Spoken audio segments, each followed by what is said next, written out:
आज हम लोग बात करेंगे बौद्ध संगीति के बारे में। और एक ट्रिक बता दे रहे हैं, आज का अशोक उसको भी याद कर लीजिएगा। तो एकदम आराम से देखिएगा।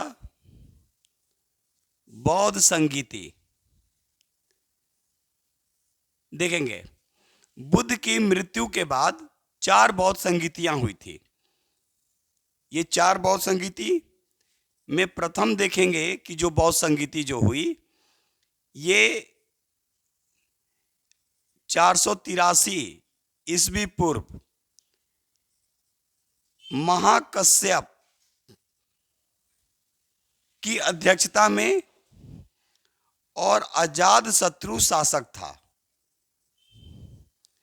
जगह कहाँ? तो राजगीर, या इसको बोल सकते हैं राजगृह या गिरिब्रज। एक और काफी इंपॉर्टेंट क्वेश्चन है कि प्रथम बौद्ध संगीति में ही सूत पिटक और विनय पिटक की रचना की गई थी। यानी जो हम लोग बौद्ध संगीति देख रहे हैं कि प्रथम बौद्ध संगीति, तो ये 483 ईस्वी पूर्व महाकश्यप की अध्यक्षता में अजात शत्रु शासक था। राजगृह, राजगीर या गिरिब्रज जो जगह है यहीं पर हुआ। इसी प्रथम बौद्ध संगीति में सूत पिटक और विनय पिटक की रचना की गई थी। सूत पिटक और विनय पिटक की रचना जो की गई वो प्रथम बौद्ध संगीति में ही किया गया था।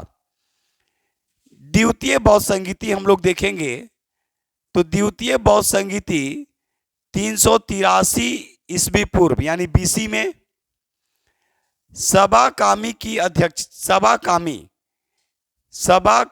अध्यक्षता में।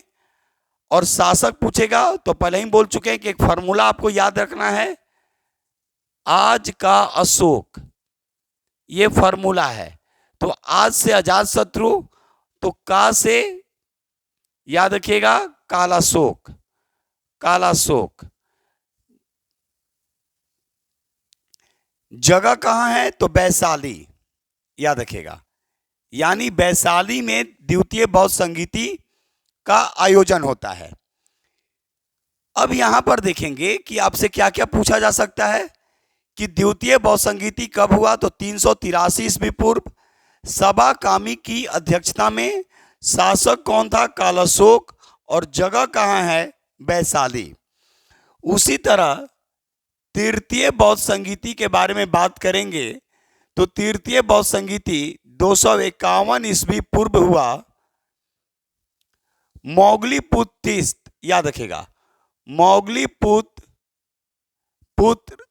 तीस्त उस समय अध्यक्षता किया। और शासक अगर पूछेगा तो ये है अशोक। और जगह होगा तो पाटलिपुत्र, यानी पाटलिपुत्रा में अशोक के शासनकाल में मौग्लीपुत्र तीस्त की अध्यक्षता में 251 ईस्वी पूर्व तृतीय बौद्ध संगीति का आयोजन किया गया था। यानी आज का अशोक, अशोक यानी यहां पर देख लीजिए अशोक आ गया। अब चतुर्थ देखेंगे कि चतुर्थ बौद्ध संगीति, तो ये ईस्वी यानी शताब्दी हम कह सकते हैं, ईस्वी शताब्दी में हुआ था। उस समय याद रखिएगा वसुमित्र की अध्यक्षता में। और शासक कौन था? कनिष्क, याद रखिएगा। शासक कौन था? कनिष्क। और कहाँ हुआ? तो कुंडलवन, याद रखिएगा। कुंडलवन कहाँ? तो कश्मीर में। कुंडलवन कहाँ? तो कश्मीर में। तो यहां पर एक क्वेश्चन और पूछेगा कि किस बौद्ध संगीति में बौद्ध धर्म हीनयान और महायान में बंट जाता है? तो हीनयान और महायान, याद रखिए, हीनयान और महायान में चतुर्थ बौद्ध संगीति में बौद्ध धर्म 2 भागों में बंट जाता है। यानी फिर से एक बार देखिए, चतुर्थ बौद्ध संगीति कनिष्क के शासन काल में वसुमित्र की अध्यक्षता में कुंडलवन कश्मीर में हुआ था। और इसी बौद्ध संगीति में हीनयान और महायान 2 भागों में बौद्ध धर्म बंटता है। अब यहां से एक चीज ध्यान रखिएगा, ये तीनों बौद्ध संगीति का जो आयोजन हुआ ये बिहार में हुआ। तो आपसे पूछा जा सकता है कि बिहार से बाहर कौन सी बौद्ध संगीति हुई थी? तो चतुर्थ बौद्ध संगीति जो हुई ये बिहार से बाहर हुआ था। तो बिहार से बाहर का मतलब क्या हो गया? कश्मीर यानी कुंडलवन में। याद रखेगा। अब यहाँ पे एक और क्वेश्चन पूछेगा कि चतुर्थ बौद्ध संगीति में उपाध्यक्ष कौन थे? तो उपाध्यक्ष जो थे ये थे अश्वघोष। अश्वघोष।